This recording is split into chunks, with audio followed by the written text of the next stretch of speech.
Новите материјални докази, видеоснимки од безбедносни камери, изведени од обвинителството за случајот во кој Ивана и нејзината 6-годишна ќерка Катја загинаа при пат од балкон, покажаа дека неколку часови пред трагедијата Ивана 2 пати го пријавувала Стојанче за семејно насилство. И на двете снимки се гледа како доаѓаат полициски службеници и само разговараат со Ивана и Стојанче. Безбедносните камери од предкривичниот суд покажуваат и како Стојанче и Ивана се расправаат и тој ја тепа.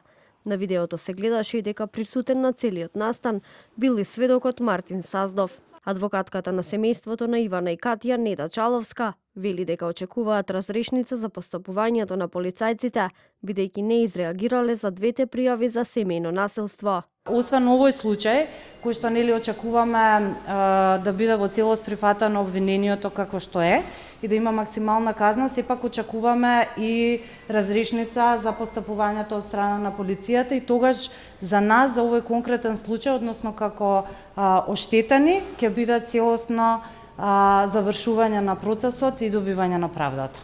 Освен снимките од безбедносните камери, на рочиштето беа прикажани и снимки снимени во февруари годинава со телефонот на Стојанче, на кои се гледаше како откако Стојанче ја тепал Ивана и тој ја пријавил за семејно насилство, ја снима и се смее и ја навредува. Ја прашува каде ја удрил, а таа на тоа одговара: ме удираш по бубрези, бидејќи таткот ти кога бил полицаец те удирал таму за да не се познава.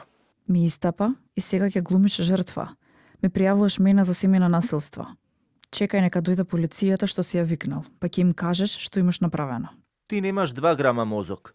Додека се емитуваше во судница видеото, Стојанче се смееше, при што обвинителката Адела Бојчевиќ побара од судијата Ивица Стефановски да го опомени обвинетиот Стојанче. Освен видеоснимките, меѓу доказите денеска беа предадени и наодите од вештачењето на телефонот на Стојанче, извештаите од обдукциите на Ивана и Катја, извештај од психичката состојба на Стојанче, договорот за дар на станот во Тафталиџе, како и извештај од Центарот за социјални работи и документација од Клиниката за дигестивна хирургија.